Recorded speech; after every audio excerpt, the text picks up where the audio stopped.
गर्मी में एक पंखे में मायका और ससुराल। ओहो, कितनी गर्मी है। थोड़े बहुत पंखे का तो इंतजाम कर ही सकते थे भाई साहब आप लोग इस टेंट में। बहन जी, बस हाथ थोड़ा टाइट था, इस वजह से नहीं कर पाया। मुझे माफ कर देना। बहुत ही मुश्किलों से हमने अपनी बेटी की शादी की है। आप समझ ही सकती हैं कि हम कितने गरीब हैं। अरे गरीब इतना भी गरीब नहीं होता जितना आप दिख रहे हो। खैर अब क्या ही कह सकती हूँ। चल विकास, बहू को गाड़ी में बिठा ले। दुर्गा के इतना बोलते ही शिवन्या फूट फूट कर रोने लगती है और अपनी माँ और पिता को गले से लगा लेती है। माँ, पिताजी, मुझे आपकी बहुत याद आएगी। जिस आंगन में पली बड़ी, आज उस आंगन को छोड़कर जा रही हूँ। अरे पगली, हर बेटी को अपने ससुराल तो जाना ही होता है। ये सब देखकर दुर्गा अपने आप से कहती है, ओहो, इनका ड्रामा भी खत्म नहीं होने वाला। मैं तो एसी वाली कार में ही बैठ जाती हूँ। दुर्गा एसी वाली कार में बैठ जाती है जो विकास के दोस्त की थी। अरे अमित, कार का एसी तो चलाना, बहुत गर्मी लग रही है।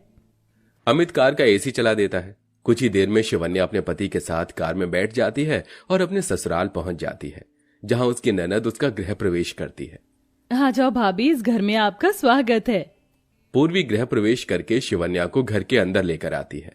अरे चलो हटो हटो, मुझे थोड़ी देर कूलर की हवा खाने दो। अरे भाग्यवान, क्या दिक्कत है? जब भी मैं कूलर के आगे बैठता हूँ तो तुम्हें कुछ ज्यादा ही गर्मी लगती है और मुझे कूलर के सामने से हटा देती हो। अच्छा, तुम तो बस कहो ही मत। कुछ सारी हवा आपको ही चाहिए। हम तो जैसे पागल हैं इस घर के अंदर। अब तुमसे भला कौन ही जीत सकता है? खाओ, तुम ही हवा खाओ कूलर की। घर में एक कूलर के साथ एक ही पंखा था और सब एक ही कमरे में सोते थे। रात को सब कूलर के आगे लेट जाते हैं और सबसे आखिरी में बेचारी शिवन्या सोती है। अरे ये क्या, बहुत गर्मी लग रही है, लेकिन अब कर भी क्या सकती हूँ। शिवन्या जैसे तैसे करके सो जाती है। अगले दिन जब सवेरा होता है तो शिवन्या को ही घर के सारे काम और जिम्मेदारी उठानी पड़ती है। शिवन्या धूप में बाहर आंगन में बर्तन धोकर घर के अंदर आती है। उसे बहुत पसीने आते हैं। वो जैसे ही कूलर के सामने बैठती है, वाह, देखो तो सही, महारानी कूलर की हवा खा रही है। अरे तू अपने ससुराल से लेकर आई थी क्या इस कूलर को? माँ जी, बहुत पसीने आ रहे थे, थोड़ी देर यहाँ बैठ गई। इसका बिल तेरा बाप नहीं भरता है। दुर्गा कूलर का बटन बंद करके चली जाती है। इस तरह बेचारी शिवन्या को सारे काम करने के बाद भी थोड़ी देर कूलर का सुकून भरी हवा खाने को भी नहीं मिलती। एक दिन विकास अपने काम पर से वापस घर लौट रहा होता है। आज तो बहुत ज्यादा ही लेट हो गया हूँ। जल्दी जल्दी चलता हूँ, गर्मी बहुत हो रही है। विकास चलते चलते फुटपाथ पर आ जाता है, जहां वो अपनी पत्नी के माता पिता को फुटपाथ पर बैठे देखता है। अरे अरे, माँ जी, पिताजी, आप यहाँ? आप इस तरह फुटपाथ पर क्यों बैठे हो? बिटिया की शादी करने के लिए हमारे पास पैसे नहीं थे, इसलिए हमने घर गिरवी रखा था। तुम्हें तो पता ही है कि हम बहुत गरीब हैं। जैसे तैसे अपने घर में गुजारा कर रहे थे, लेकिन जिन लोगों के पास हमने अपने मकान के कागज गिरवी रखे थे, उन लोगों ने हमारे घर के ऊपर कब्जा कर लिया है और हमें घर से बाहर निकाल दिया है। अरे, मेरे रहते आप इस तरह परेशान नहीं होंगे। इस तरह तो आप गर्मी में मर जाओगे। ऊपर से आपको घमौरी भी हो गई है। चलिए, आप घर चलिए, अब आप हमारे साथ ही रहेंगे। विकास अपनी पत्नी के मायके वालों को अपने साथ अपने घर ले आता है। नमस्ते बहन जी, कैसी हो? मैं तो ठीक हूँ, लेकिन आज बिन बुलाए आज हमारे घर पर? माँ, इन्हें मैं यहाँ लेकर आया हूँ। विकास दुर्गा को सब बताता है। अरे तेरा दिमाग खराब तो नहीं हो गया है? तू क्या सोचकर इन्हें घर ले आया? अरे हमारा खुद का गुजारा तो हो नहीं पा रहा, अब तू इन्हें भी इस घर के अंदर ही रखेगा? माँ, आप भी ना कैसी बातें कर रही हो। जैसे हम लोग इस घर में रह रहे हैं, उसी तरह ये लोग भी रह लेंगे। इन्हें आज हमारी जरूरत है। हमें इस तरह अकेला इन्हें नहीं छोड़ना चाहिए। लगता है बहू ने तुझे अपने वश में कर लिया है, तभी तो उसकी और उसके परिवार वालों की चिंता करता है। अब मैं तुझे क्या ही बोलूं, जो तुझे ठीक लगे वही कर। सुजाता की ये सारी बातें सुनकर लता और रमेश बहुत मायूस हो जाते हैं। तो वहीं बेचारी शिवन्या की आंखों में भी आंसू आ जाते हैं, जिसके चलते शिवन्या अपने माता पिता से कहती है, माँ, पिताजी, आपने मेरी शादी के लिए घर मकान क्यों बेचा? इससे अच्छा तो आप मेरी शादी ही ना करते तो सही रहता। बेटी, हमें तेरी शादी तो करनी ही थी, लेकिन अब एहसास हो रहा है कि गरीबी और जल्दबाजी में रिश्ता गलत घर में कर दिया। लता की ये बातें सुनते ही शिवन्या रोते हुए अपनी माँ को गले से लगा लेती है।